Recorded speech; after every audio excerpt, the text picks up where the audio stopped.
Es día 225 de leer la Biblia en 365. Soy Lorena, tu compañera de lectura usando un plan cronológico. Bienvenido al podcast de Alrededor de mi Mesa, inspirando simple hospitalidad. Nos apasiona acercarte a la palabra de Dios, por eso compartimos estos resúmenes basados en un plan cronológico. Queremos ayudarte a ver a Dios más claramente y animarte a confiar en Él plenamente.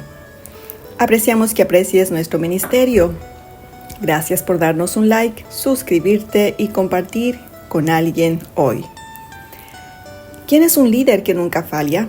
En los capítulos de hoy, Jeremías habla del único pastor que nunca falla. El banquete está en los capítulos 23, 24 y 25. Empecemos a desmenuzar el capítulo 23. Verso 1. El capítulo 22 trata sobre los reyes de Judá. Ahora Dios dirige su atención a los demás gobernantes de la nación. Verso 2. Dios reprende a los pastores o líderes que han estado incumpliendo el deber de reunir y proteger al pueblo. Dios había ordenado a las autoridades que impartan justicia, provean a los pobres y defiendan a la nación de fuerzas invasoras. Así lo mandó el Señor en Deuteronomio capítulo 16, versos 18 al 20. En cambio, han hecho lo contrario al dispersar al pueblo y llevarlo a la destrucción. Dios responderá otorgando un trato igualitario a los gobernantes, ya que han dispersado al pueblo, Dios los dispersará en una tierra extranjera. Verso 3. En lugar de las autoridades humanas, Dios mismo reunirá y protegerá a su rebaño. Bajo su cuidado, el pueblo prosperará en su labor y número. Promete reunir al remanente de su rebaño de todos los países y llevarlos de regreso a sus pastos, donde serán fructíferos y se multiplicarán. Verso 4. Dios levantará nuevos líderes que cumplirán su voluntad. Versos 5 y 6. Dios promete levantar para David un renuevo justo, un rey que reinará con sabiduría y hará lo que es justo y recto en la tierra. En sus días Judá será salvada e Israel vivirá seguro. El rey será llamado el Señor nuestro justo Salvador, Jehová Sidkenu. Este rey hará que los líderes humanos no han logrado ejecutar un juicio justo en la tierra. Versos 7 y 8. Repite casi exactamente la profecía de Jeremías 14, verso 16. Versos de 9 al 11. Tras dirigirse al rey y a los principales gobernantes, ahora Jeremías se dirige a los líderes religiosos. Los profetas han descarriado tanto al pueblo hacia el pecado que han quebrantado el corazón de Jeremías y el de Dios. La analogía de la embriaguez evoca la imagen tambaleante sin rumbo. Los efectos de las falsas enseñanzas de los profetas han sacudido a Jeremías con tanta fuerza que lo ha dejado atónito y tambaleante. Sobre los pecados de los sacerdotes los vemos más adelante en Ezequiel capítulo 8 versos del 7 al 11. Verso 12. Como castigo por sus pecados, los sacerdotes y profetas continuarán en sus caminos hasta su destrucción. Dios recompensará a los malhechores con justo juicio. Verso 13. Desde Acab y Jezabel, Baal ha sido un ídolo adorado en el reino del norte. Los profetas de Baal enseñan al pueblo a alejarse de Dios y cometer adulterio espiritual con este Dios pagano. Si bien la idolatría en el reino del norte comenzó con su primer rey, los judíos no adoraron a un Dios extranjero hasta Acab y Jezabel. Adoraron a Baal por completo, le construyeron un templo y se encargaron de todos los rituales de esa religión. Así lo vemos en Primera de Reyes capítulo 16 versos 31 al 32. Incluso tuvieron varios cientos de sacerdotes para Baal. Primera de Reyes 18, 19. El mismo pecado entró en el reino del sur cuando Joram se casó con la hija de Jezabel, en Segunda de Crónicas 21:6. Desde entonces ambas naciones han estado plagadas de creyentes de este Dios falso, apartando al pueblo de la verdad del Dios vivo. Debido al pecado de un hombre al casarse con una mujer malvada, dos naciones han estado bajo el juicio de Dios durante siglos. Cualquier pecado cometido puede tener consecuencias mucho más graves de lo que jamás podemos imaginar. Verso 14. Los profetas de Judá también no solo son culpables de inducir al pueblo al adulterio espiritual, sino además de los pecados carnales de sodomía. Los habitantes de estas dos ciudades se habían vuelto osados en su pecado. Los sacerdotes de la época de Jeremías, al igual que el pueblo de Sodoma y Gomorra, habían perdido el temor de Dios y la vergüenza por sus pecados. Verso 15. Tanto la hiel como el ajenjo son extremadamente amargos. Por profetizar palabras falsas, Dios los llenará de amargura. Verso 16. Dios reprende abiertamente a los falsos profetas. Dios es quien escudriña el corazón. Él sabe quién habla las palabras de Dios y quién habla desde su propio corazón. Pero Él es el que puede reprender abiertamente. Versos 17 y 18. El pueblo ha optado por creer que los falsos profetas son los verdaderos profetas porque dicen lo que el pueblo desea oír. El pecador desea oír que puede seguir viviendo como le plazca sin consecuencias.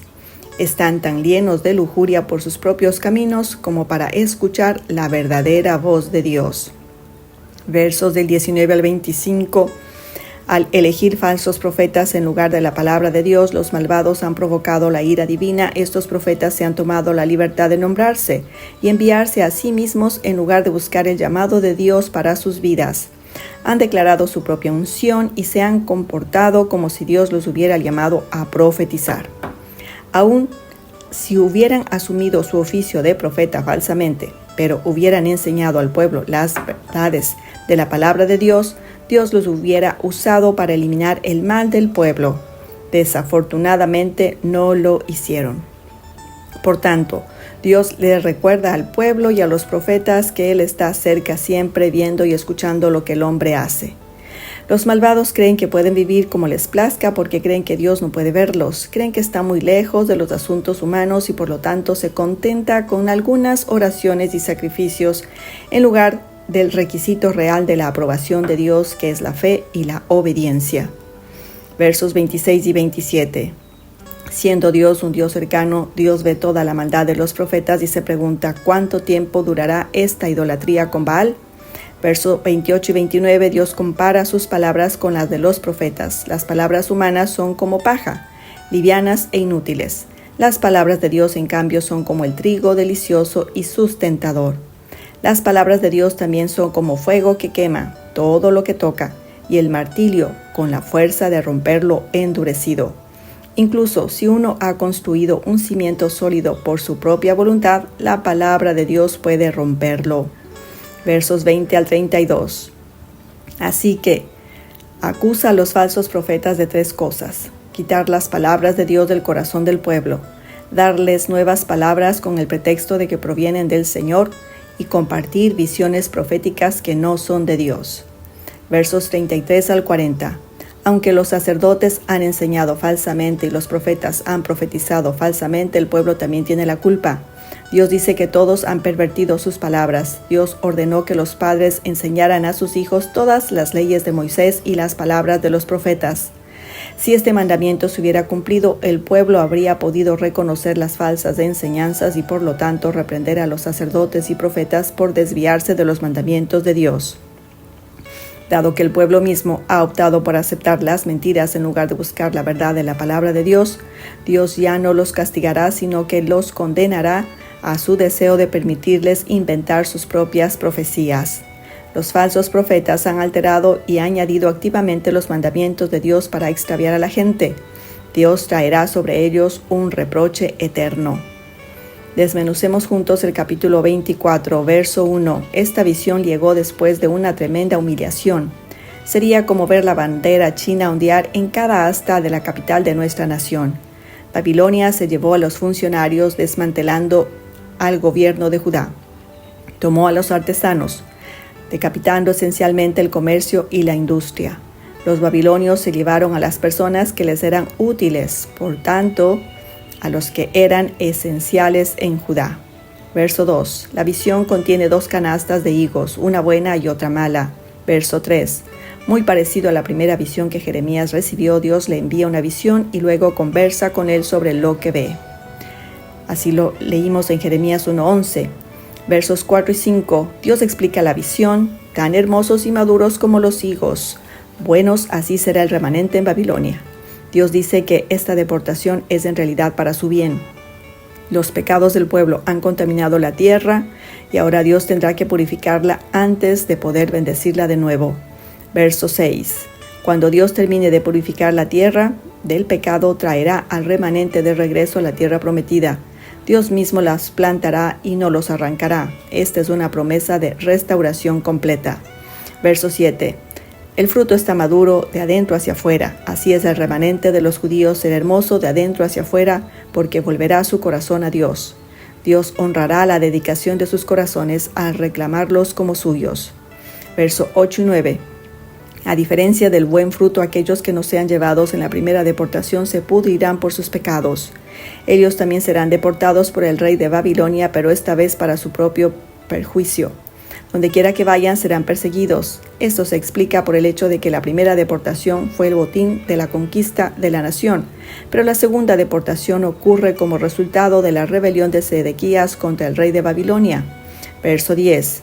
Mientras la mayoría de los judíos son llevados a Babilonia, algunos se quedan atrás. Estos judíos, en lugar de quedarse en la tierra prometida, deciden huir. Dios a través de Jeremías les dice al pueblo que permanezca en la tierra prometida, pero no le hacen caso y en cambio descienden a Egipto. Como resultado de su continua desobediencia, Dios los persigue con las mismas cosas que temían que les sucedería si permanecían en la tierra, según la palabra de Dios: morir por la espada, el hambre y la peste. Movámonos ahora al capítulo 25, versos 1 al 7. Jeremías relata cómo advirtió al pueblo de Judá y Jerusalén durante 23 años sobre la inminente ira de Dios.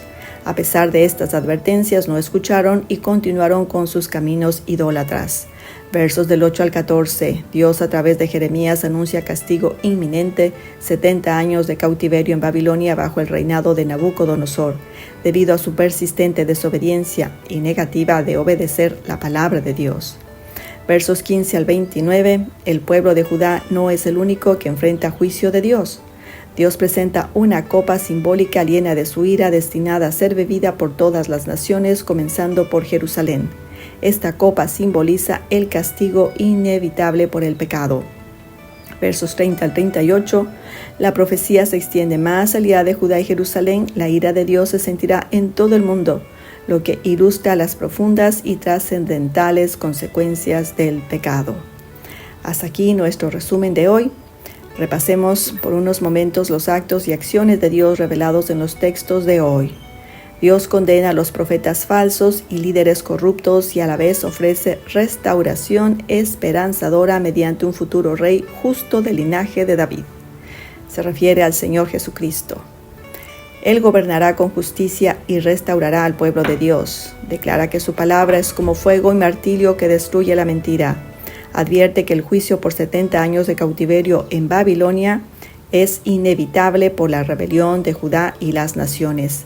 Afirma que después de ese tiempo castigará también a Babilonia, mostrando que su justicia es completa y universal. ¿Qué nos enseña Dios con esto? Algo que podemos ver es que el exilio de Judá no es el final de la historia, pero es parte de su plan redentor.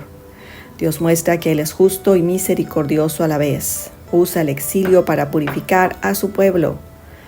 ¿Cómo podemos responder a Dios? Bueno, podemos hacerlo escuchando su voz, no las voces falsas que nos desvíen de Él. Amado oyente, si conoces a alguien que necesita oír este audio, compártelo. Y no te pierdas el banquete de mañana, será en Jeremías 26, 27, 28 y 29. Te dejo un abrazo recordándote que la mesa produce una íntima conexión y la hospitalidad hace un cambio en el mundo. Será hasta la próxima.